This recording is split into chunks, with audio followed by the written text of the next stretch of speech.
Բարև ձեզ, Ստեփան Գրիգորյան YouTube-յան ալիքի մասնակիցներ, ողջունում եմ ձեզ բոլորիդ։ Այսօր հունվարի 4-ն է, մենք շարունակում ենք մեր աշխատանքը, այսօրվա թեման կլինի Վենեսուելայի խնդիրը, Միացյալ Նահանգներ Վենեսուելա հարաբերություններին վերաբերող։ Այո, Վենեսուելան շատ ու շատ հեռու է գտնվում Հայաստանից, բայց ինձ հավատացեք, այն ինչ կատարվում է հիմա Վենեսուելայում, Վենեսուելայի դեմ արված Միացյալ Նահանգների քայլերը, Միացյալ Նահանգների նախագահի քայլերը նախադեպային է։ Ու դա խնդիր է, որի մասին մենք բոլորս պետք է իմանանք, ուսումնասիրենք, հասկանանք, դա ինչ է կատարվել։ Միացյալ Նահանգները ձերբակալեցին Մադուրոին, նախագահին Վենեսուելայի, Նիկոլաս Մադուրոին եւ իր կնոջը ու տեղափոխեցին Նյու Յորք, հիմա Նյու Յորքի բանտում են գտնվում իրենք այլ պետությունների նախագահին, ձերբակալեցին ամերիկացիք, տարան Միացյալ Նահանգներ, հիմա կսկսվի դատական process իրենց դեմ, մեղադրանքների մասին ինչու՞մ է իրենք մեղադրվում Վենեսուելայի նախագահան եւ իր կինը մի քիչ ավելի ուշ ես կասեմ, դա նախադեպ է։ Ստեղ կան տարեր, խախտման տարեր միջազգային նորմերի, միաժամանակ բոլորս լավ գիտենք ով է Մադուրոն, մարդը, որը բռնապետություն է ստեղծել Վենեսուելայում, զավթել է իշխանությունը, հետապնդում էր ընդդիմադիրներին ու շարունակում էր հետապնդել։ Ուրեմն պետք է ուսումնասիրենք դա ինչ է նշանակում։ Գլխավոր քարտուղարը ՄԱԿ-ի պարոն Գուտերեշը, երբ որ ինքը երեք հայտնեց իր խորը մտավախությունները կապված այս ձևի զարգացված process-ների Վենեսուելայում, Վենեսուելայի ղեկավարի դեմ, ինքը հատուկ նշեց նախադեպ։ Այս ձևի նախադեպերը կարող են վտանգ առաջացնել ցանկացած երկրի առջև։ Ուրեմն մենք պետք է ուսումնասիրենք, հասկանանք, ավելին մենք պետք է անպայման արտահայտենք մեր կարծիքը այս process-ների նկատմամբ։ Ուրեմն ուսումնասիրենք ինչ է կատարվել միջազգային նորմերի տեսանկյունից, Միացյալ Նահանգների տեսանկյունից, վտանգներ, որոնք բերում էր Մադուրոն աշխարհին, հարևաններին, ու անպայման արձագանքների մասին կասեմ տարբեր պետությունների, տարբեր միջազգային կազմակերպությունների։ Ու վերջում կասեմ իմ կարծիքը այն պատճառների, որոնք բերեցին նրան, ինչու Դոնալդ Թրամփը գնաց այս բավական բարդ քայլի։ Պարզ է, Միացյալ Նահանգների նախագահն իր թիմը հասկանում էին, ինչ մեծ աղմուկ կբարձրանա աշխարհում, ինչքան լուրջ քննադատություններ կլինեն իր նկատմամբ եւ Միացյալ Նահանգների նկատմամբ, բայց ինչու իրանք գնացին այս ձևի բավական բարդ ծանր քայլի։ Այդ դրա մասին էլ այսօր նաեւ կխոսեմ։ Ուրեմն ես պետք է ասեմ, որ վերջի 5-6 ամիսը ամպերը կուտակվում էին Վենեսուելայի գլխին, կոպիտ ասած Վենեսուելայի նախագահի գլխին, ամպերը կուտակվում էին։ Դուք հիշում եք, Միացյալ Նահանգները սկսեցին շրջափակում Վենեսուելայի ծովերում, Կարիբյան ծովում, սկսեցին ուժեղացնել իրենց ռազմական ներկայացությունը, հայտարարեցին, հիշում եք, որ օդը Վենեսուելայի փակ է, Վենեսուելայից ոչ մի ինքնաթիռներ չեն կարող թռնել, ոչ էլ մտնել, հետո փակեցին ծովը, ասեցին, որ Վենեսուելայից նավերը չեն կարող դուրս գալ ու առաջերտին նավթ տեղափոխով նավերը, այս քայլերը ուժային քայլերը Միացյալ Նահանգները սկսել են այս վերջի մի քանի ամիսը, հետո հիշում եք դեկտեմբերին Դոնալդ Թրամփը առաջարկեց Մադուրոին հրաժարական տալ ու երաշխիք տվեց, որ Մադուրոն եւ Իրակինը կարող են տեղափոխվել ցանկացած երկիր, որտեղ ուզում են ինքը թույլ կտա, անվտանգությունը կապահովի։ Մադուրոն պարզ է լկտի ձևով պատասխանեց, նու այդ հայտնի է բոլոր այդ բռնապետերը նույն ձևի են իրանց պահում, չարձագանքեց։ Ես ավելին ասեմ, 3 օր առաջ առաջի անգամ է, որ Միացյալ Նահանգները այս շրջափակման հետ կապված, օդը փակելու հետ կապված Վենեսուելայի օդը փակելուց հետո առաջի անգամը դա 3 օր առաջ էր, երբ որ Միացյալ Նահանգները ուժային, հրթիռային հարված հասցրեցին ցամաքին Վենեսուելայի։ Ու օրինակ ինձ համար պարզ դարձավ, որ Դոնալդ Տրամպը շատ լուրջ է տրամադրված։ Եթե իրանց նավահանգստից մեկի օբյեկտի վրա լրջագույն հարված հասցրեցին ամերիկացիք, ուժային, հրթիռային, ուրեմն նշանակում է, որ ամերիկացիք տրամադրված են շատ լուրջ ու մոտ ուղղակի ժամերս օրերս կսկսեն ռազմական գործողություններ կամ օպերացիա անցկացնել Վենեսուելայի նախագահի դեմ։ Վենեսուելայի ղեկավարը լուրջ չարձագանքեց այդ վտանգներին, սկսեց ցրել, ասեց 1.5 տարի հետո նոր ես հրաժարական կտամ, երբ որ նոր ընտրությունները նախագահական կլինեն, դու գիտեք վերջին նախագահական ընտրությունները 2024-ին էին Վենեսուելայում ու այդ նախագահական ընտրությունները ակնհայտ աղավաղված էին, ֆալսիֆիկացված էին, ընդդիմադիրը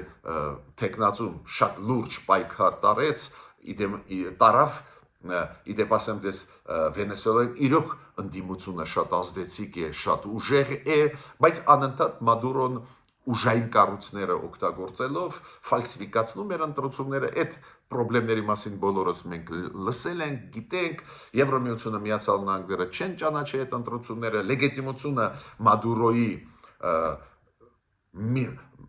զգալի մասի աշխարհի աչքերում բավական ցածր էր, ուստեղ ինքը իմ կարծիքով ճիշտ չկողորոշվեց։ Մտածում էր, որ կանցնի այս ճնշումը Միացյալ Նահանգների, կմոռացվի, կջրվի, բայց Միացյալ Նահանգները սկսեցին անել կտրուկ քայլեր, դուք գիտեք, երեկվանից սկսվեցին ռմբակոծությունները մի քանի ռազմական բազաների Վենեսուելայում եւ մի քանի օբյեկտների գտնվող Կարակասում, մայրաքաղաքում Վենեսուելայի եւ Կարակասի շուրջ։ Այդ քայլերը Միացյալ Նահանգները արեցին, միաժամանակ ձերբակալեցին, բռնեցին Մադուրոյին Վենեսուելայի ներսում, ինքը գտնվում են Կարակասում, ինչքան ես հասկացա, մայրաքաղաքում, իմացան տեղը, որտեղ է ինքը, ու փախցրեցին իրան ու կնոջը տարան Միացյալ Նահանգներ, ես նոր ասեցի, հիմա ինքը Նյու Յորքի բանտում է գտնվում եւ Նյու Յորքի դատարանով կդատվի այդ եկա process կլինի, կասկած ես չունեմ, ինչու՞մ է մեղադրվում Մադուրոն Միացյալ Նահանգների կողմից։ Առաջինը պարզ է, կազմակերպված հանցագործության մեջ եւ ինքը եւ կինը մեղադրվում են։ Թմրա ահաբեկչության մեջ են մեղադրվում։ Կոկայինի տեղափոխման ներմուծան Միացյալ Նահանգների մեջ են մեղադրվում։ Այս կոկայինի ներմուծումը Միացյալ Նահանգներ տեղափոխելը։ Ինքը մեղադրվում է նրա մեջ, որ ինքը գլխավորում էր այդ թմրա կարտելը, որը հայտնի է Վենեսուելայում ու այդ աշխատանքը ինքը կատարում էր պաշտպանության նախարարության միջոցով։ Դες մեղադրանքների թիվը շատ մեծ է։ Դոնալդ Տրամպը այո, ասեց, որ ինքը տվեց հրաման սկսել ռազմական ուժային գործողություններ։ Դոնալդ Տրամպը նաև նշեց, որ բավական մաքուր ու արագ լուծվեց այդ հարցը ու անհրաժեշտություն չեղավ ավելի ուժեղ հարվածներ հասցնել Վենեսուելային ու ինքը ավելին ասեց, եթե հիմա փոխնախագահ Վենեսուելայի այդ կինը փոխնախագահ, որը փոխնախագահ էր Վենեսուելայի, եթե ինքը ճիշտ իրան պայի լսի մեզ, անհրաժեշտություն Դոնալդ Տրամպը ասեց, չի լինի ավելի ուժեղ հարվածներ հասցնել Վենեսուելային, մինիմալ կորուստներով, ասում եմ, մենք լուծեցինք այդ հարցը,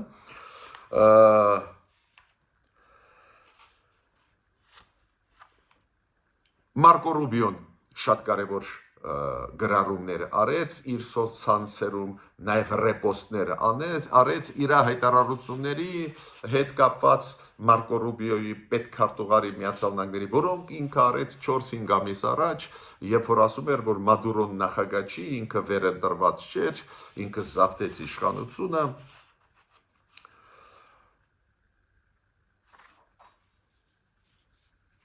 Պարզ է, Միացյալ Նահանգները, երբ որ այս ձևի լուրջ գործողություններ ծավալում են այս կամ այն երկրում,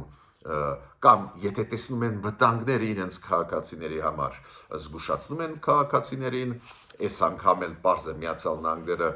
միջև այս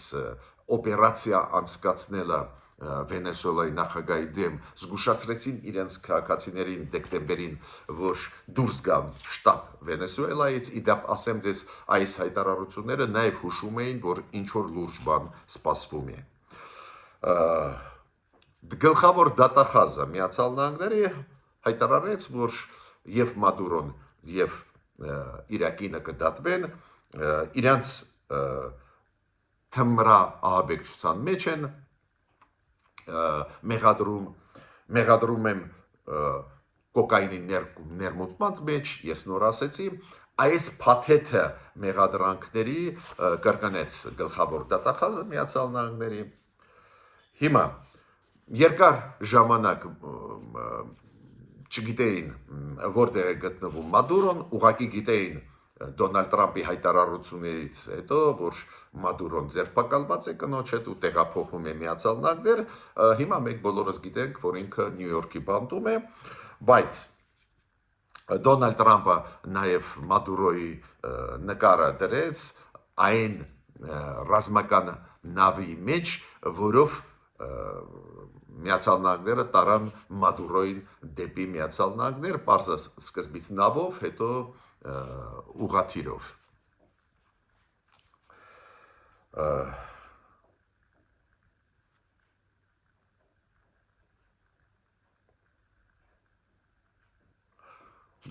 Շատ կարևոր է ու բոլորիս մոտ այդ պարզ է առաջանում է միտք, բայց ով է գլխավորելու հիմա այս անցումային փուլում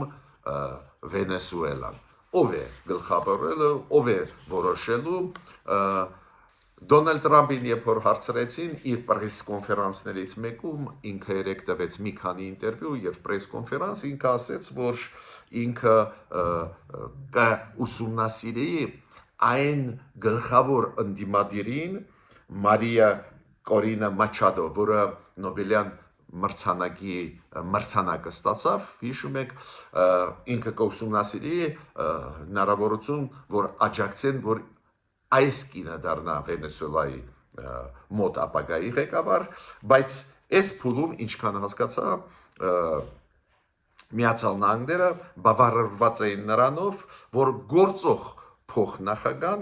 Դելսի Ռոդրիգեսը ինքը գլխավորի այս անցումային փուլում Վենեսուելան եւ գերագույն դատարանը Վենեսուելայի որոշում ընդունեց, որ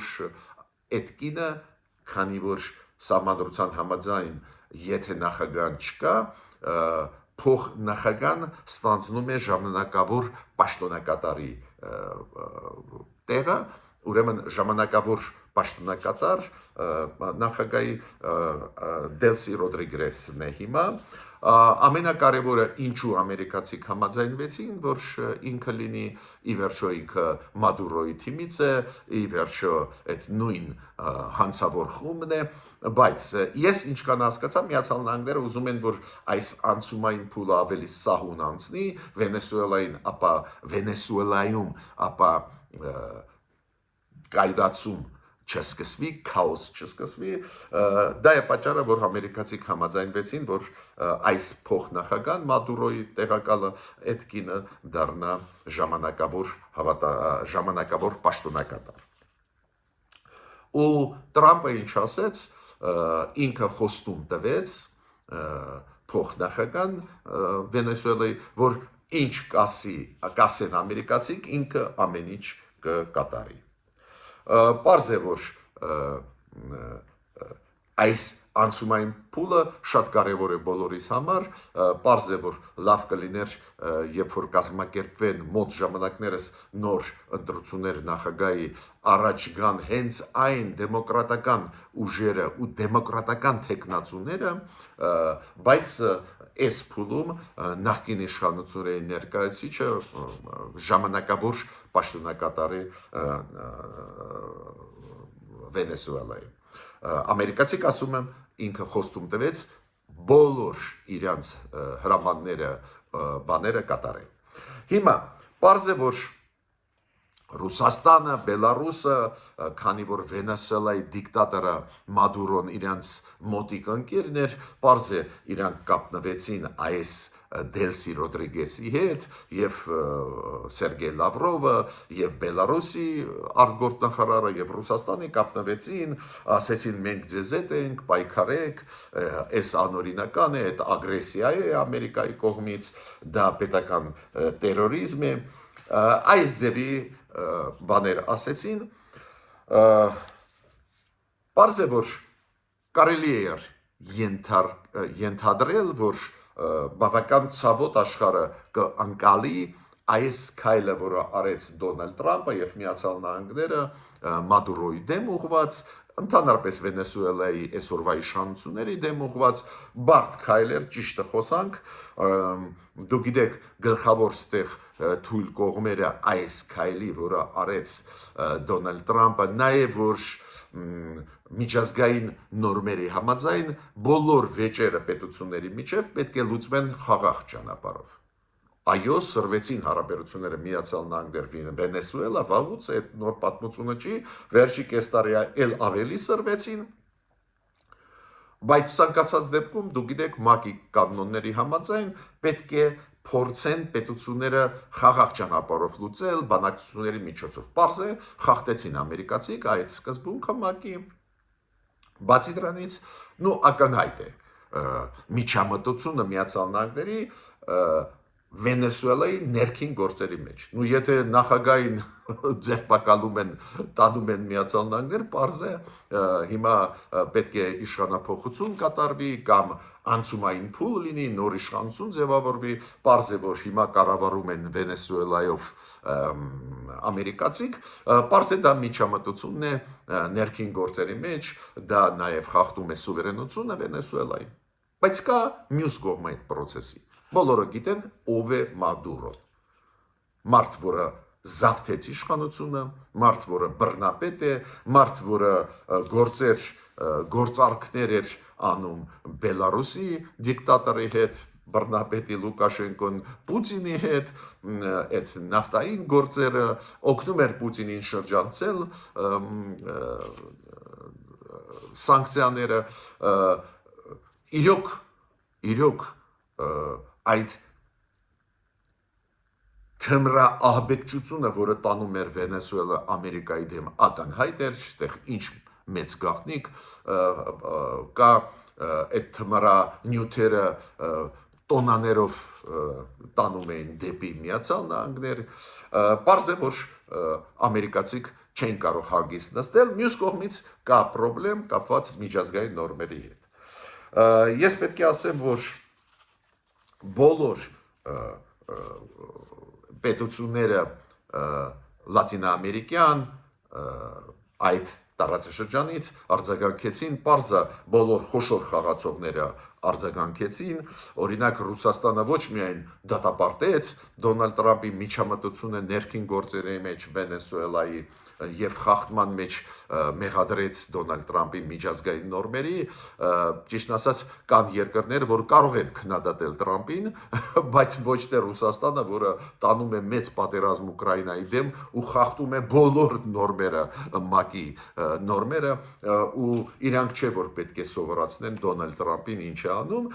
բայց Ռուսաստանը նաև, երբ որ իմացան, որ իրոք Մադուրոն ձերբակալված է կանաչ հետ ու Ամերիկայում էր գտնվում, դրանից հետո Ռուսաստանը պահանջեց, որ անհապաղ ազատ արձակվի Մադուրոն, որը ֆորմալ համարվում է նախագահ Վենեսուելայի։ Իրոք նախադեպ է, երբ որ մի երկիր ձերբակալում է այլ երկրի նախագահին ու տանում է ու պլանավորում է դատել իր երկրում, այդ իրոք նախադեպ է։ Հիմա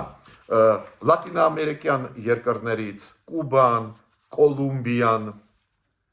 Մեքսիկան, Բրազիլիան խստագույնս քննադատեցին Դոնալդ Տրամպին, Միացյալ Նահանգներին ու գլխավոր այդ մտքերը ասում էին, որ դա խախտում է ՄԱԿ-ի գլխավոր սկզբունքը խաղաղ ճանապարհով վեճերը լուծել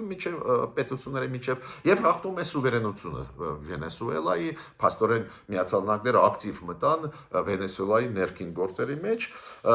Կոլումբիայի նախագահը շատ էր իրան ճղում, քննադատում Ամերիկային, Տրամպը երեք զգուշացրեց, որ ասեց, որ դու պետք է զգույշ լինես, ասեց Կոլումբիայի նախագահին եւ վախենաս քո հետույքից։ Կոպիտ ասած, քո հետևից էլ կգանք, ասեց Տրամպը Կոլումբիայի նախագահին։ Ես այս լատինաամերիկյան երկրներից պետք է նշեմ Արգենտինայի նախագահի հայտարարությունը, դուք գիտեք, ինքը ակնհայտ դեմոկրատական սկզբունքներ դանվանող մարդ է, ինքը ասեց, որ շատ ճիշտ արեց Տրամպը, որ այս բռնապետ Մադուրոին ձերբակալեց։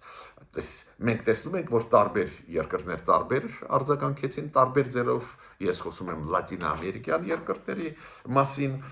բայց մեծ մասը քննադատեց եւ Բրազիլիայի նախագահան, եւ Մեքսիկայի, եւ Կոլումբիայի, եւ Կուբայի դատապարտեցին այդ քայլերը։ Ես պետք է ասեմ, որ Կոլումբիան հիմա ՄԱԿ-ի անվտանգության խորհրդի ժամանակավոր անդամ է, հունվարի 1-ից մտավ ուժի մեջ դա, ու Կոլումբիան պահանջում է արտահերթ նիստ ՄԱԿ-ի անվտանգության խորհրդի մեծ խաղացողներից պարզ է Չինաստանը խստիվ քննադատեց այդ քայլերը, համարելով դա սուվերենության խախտումն է։ Հիմա ոնց արձագանքեցին դեմոկրատական երկրները, օրինակ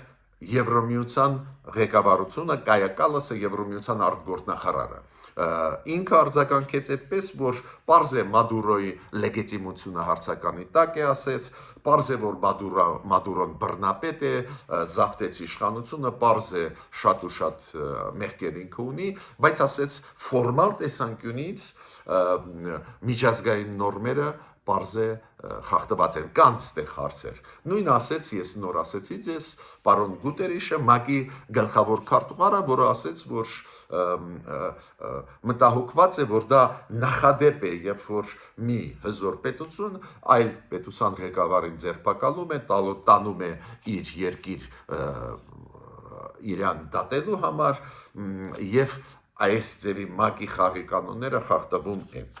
Բայց նորից կրկնում եմ, նույն Կայա Կալասը բավական մեղ ձևակերպեց դա, նույնը արեցին Մեծ Բրիտանիայի վարչապետ պարոն Ստարմերը, նույնը արեց Մակրոնը, նախագահ Ֆրանսիայի եւ Մերցը կանցլերը Գերմանիայի։ Իրենց ասածը շատ մոտ է իրար, իրանք մի կողմից ասում են, որ Մադուրոն պարզ է այդ մարդը, որը հանցանք է կատարել եւ աղավաղում էր, ֆալսիֆիկացում էր երկրի ներսում ընտրությունները, մի կողմից ակնհայտ ստեղ կան խնդիրներ այդ քայլերի մեջ, որոնք Դոնալդ Տրամպը արեց Վենեսուելայի դեմ, կան տարեր, որոնք ցույց են տալիս, որ կան խնդիրներ կապված միջազգային նորմերի հետ, խախտված են միջազգային նորմերը։ Ես այս կոնտեքստով պետք է ասեմ, որ հետաքրքիր է ինչ արձագանք կտա Հայաստանը։ Ինձ դա շատ հետաքրքիր է, իրոք դժվար է ասել ոնց պետք է արձագանքի Հայաստանը, մենք կարող ենք չարձագանքել, քանի որ Վենեսուելան ֆորմալ տեսանկյունից շատ հեռու է գտնվում, ֆորմալ մենք կարող ենք ասել, ստեղ ոչ մի հարցերով մենք չենք խաչվում Վենեսուելայի շահերի հետ կամ Վենեսուելայի կոնտեքստում Միացյալ Նահանգների շահերի հետ, բայց մյուս կողմից Միացյալ Նահանգների հետ մենք սկսեցինք ռազմավարական մակարդակի համագործակցություն,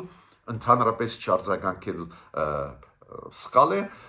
ես կարծում եմ մեր արձագանքը պետք է բավական նմանվի եվրոպական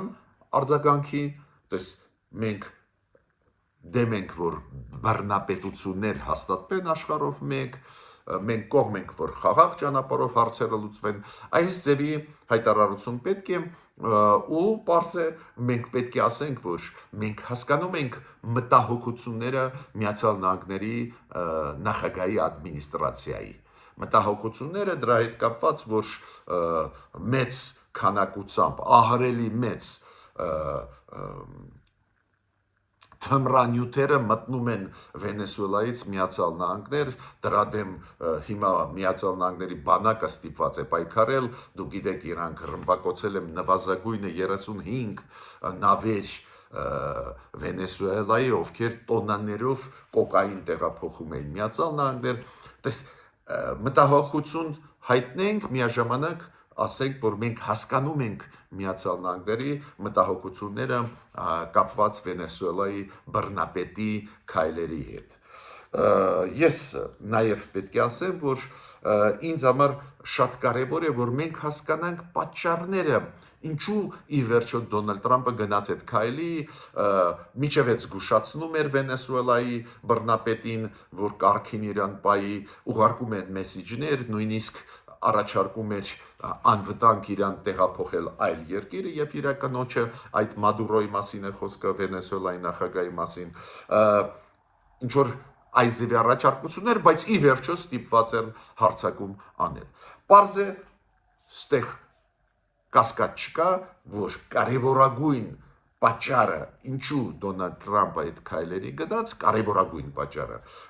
դա իրոք վտանգներ էին, որոնք գալիս էին Վենեսուելայից։ Այդ վտանգը կապված թմրանյութերի հետ, այդ վտանգը կապված նրա հետ, որ այս կորտելը, որը գլխավորում էր ռեալ Մադուրոն եւ իր բանակի միջոցով տարածում էին այդ թմրանյութերը, դա կոչվում է փաստորեն թմրահավաքչություն, քանի որ ուժային կառույցները Վենեսուելայի դրան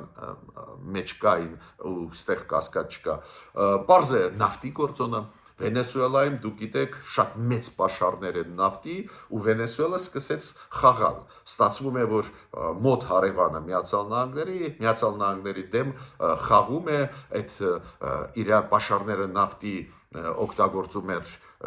թույլատնելու Միացյալ Նահանգներին, Մադուրոյի կապերը Պուտինի հետ, Լուկաշենկոյի հետ, պարզ է այդ ամեն ինչն էլ վախացրեց Դոնալդ Թրամփին, բացի վտանգից կապված թմրատեղերի, թմրանյութերի, պարզ է, որ կոռուպցիան Վենեսուելայի լուրջ վտանգ էր, բայց իմ կարծիքով նաև ստեղ մեծ գործոն էր Միացյալ Նահանգների ներսի քաղաքականությունը։ Դուք գիտեք Դոնալդ Թրամփի ռեյտինգը ահագին ընկել է, Դոնալդ Թրամփից սպասում էին կտրուկ քայլեր, բայց Դոնալդ Թրամփը չկարողացավ լուծել Ռուսաստանի ագրեսիան Ուկրաինայի դեմ, ավելին նվազագույնը 2 անգամ Պուտինը խաբեց Դոնալդ Թրամփին, այդ կամ ակնհայտ է, որ Չեմ էլ հիմա խորանում այս թեմայի մեջ, խոստում եմ տալիս չկրակել կրակում է, խոստում էր տալիս դադարեցնել պատերազմական գործողություն, շարունակում է լայնամասշտաբ պատերազմական գործողություն Ուկրաինայի դեմ։ Դա շատ թուլացրեց դիրքերը Տրամպի, էտել ակնհայտ երևում էր, որ ինքը Պուտինի նկատմամբ սիմպաթիայով է, դա ահավոր թուլացրեց դիրքերը Դոնալդ Տրամպի Ամերիկայում։ Ես մի տվյալներ ձեզ ասեմ, ուրեմն մոտավորապես 80% Միացյալ Նահանգների քաղաքացիներից լավ է տրամադրված Ուկրաինայի նկատմամբ ու միայն 10% լավ են տրամադրված Ռուսաստանի նկատմամբ։ Դուք պատկերացնում եք ինչ կորուստներ այս քաղաքականության պատճառով Դոնալդ Տրամպը ունեցավ ներսում երկրի ու ինքը պետք է միտեղ ցույց տալ, որ ինքը համարձակ մարդ է, ինքը լուծում է քայլեր, լուծում է ինչ որ խնդիրներ, նաև այդ թվում ուժային մեթոդներով մի քիչ վերականգնելու իր ռեյտինգը։ Ես կարծում եմ այդ գործոնը աշխատեց։ Ուրեմն նորից ուզում եմ հատուկ դրա մասին ձեզ ասել։ Ֆորմալ տեսանկյունից ակնհայտ է, որ ՄԱԿ-ի սկզբունքները խախտված էին Միացյալ Նահանգների կողմից։ Որ ՄԱԿ-ի սկզբունքը, որ վեճերը, խնդիրները պետությունների միջև պետք է լուծվեն խաղաղ ճանապարհով, բանակցությունների միջոցով։ Խախտված է նաև սուվերենությունը Վենեսուելայի ու ոնց ուժեղ խախտված է, փաստորեն Միացյալ Նահանգները մտան, ձերբակալեցին Մադուրոյին, իրականոչը, նախագահին Վենեսուելայի ֆորմալ նախագահ է, ինչքան էլ չենք ասում բռնապետ է, զավթեց, բայց նախագահ է ու տարան Ամերիկա, հիմա պետք է դատեն։ Պարզ է դա սուվերենության կոպիտ խախտում է, դա էլ միջազգային նորմ է, բայց մյուս կողմից մենք ճիշտը պետք է ասենք, որ Մադուրոն չափերը անցավ։ Ոչ միայն իր պայքարում իրանց ներսում անդիմադիրների դեմ, բանտեր գցել, սպանել, չգիտեմ, ահավոր վիճակ, ֆալսիֆիկացնել ընտրությունները, դասական օրինակը 2024 թվին նախագահան ընտրությունները, նաև այդ թվում լայնամասշտաբ կոռուպցիան էս երկրում, լայնամասշտաբ տեղափոխում թմրանյութերի դեպի նույն Միացյալ Նահանգները, այդ բիզնեսը, դա հանցագործ։ Պարզ է այդ ամեն ինչը չափը անցավ, բոլոր կարմիր գծերը Մադուրոն անցավ ու պարզ է, որ ամերիկացիք իրանց քթի տակ չէին կարող հանդուրժել դա։ Ուրեմն բարդ է վիճակը, բայց այս զարգացումները ցույց են տալիս ինչքան ալեկոծվող աշխարհում մենք ապրում ենք։ Բարդ աշխարհում ապրում ենք, մենք պետք է սովորենք այս բարդ աշխարհում ապրել։ Ուրեմն Վենեսուելայի հետ կապված զարգացումները ու զարգացումները կգնան, կշարունակվեն լուրջ, իմ կարծիքով ընտրությունները շատ շուտ կնշանակեն, չեն հետաձգի նոր ընտրություններ, ընդդիմադիրների վրա պետք է անպայման հենվի նույն Միացյալ Նահանգները փորձեն իրենց աջակցել, օրինակ Էմանուել Մակրոնը նախագահ Ֆրանսիայի հայտարարեց, որ այն տեխնացուն, որը 2024 թվին ռեալ հաղթող դուրս եկավ ընտրություններում, ուղղակի Մադուրոն գողացավ ընտրությունները, այդ մարդը կարող է դառնալ գլխավոր տեխնացուն։ Դոնալդ Տրամպը հիշեց այդ կնոջը այսօրվա առաջնորդին ընդդիմադիրների Վենեսուելայի պարլամենտում, իրան հիշեց ու ասեց մենք կմտածենք այ գլխավոր մեր օգնությունը ում տանք, որ տեխնացուին, բայց զարգացումները լուրջ են գնում ու չի բացառվում նաև Վենեսուելայում ապակայնացման պրոցեսներ, նայենք ոնց է զարգանալու, բայց ուսումնասիրել այդ օրինակը պետք է, քանի որ դա շոշափում է բոլոր պետությունների սուվերենությունը, կայունությունը, քանի որ եթե այդպես կարելի է անել, այդ նախադեպ է գնալ մի երկրում փոխել իշխանություն, դա էլ առաջացնում է խնդիրներ շատ ու շատ երկրների առջև։ Ես ավարտեցի իմ ելույթը, մինչ նոր հանդիպումներ։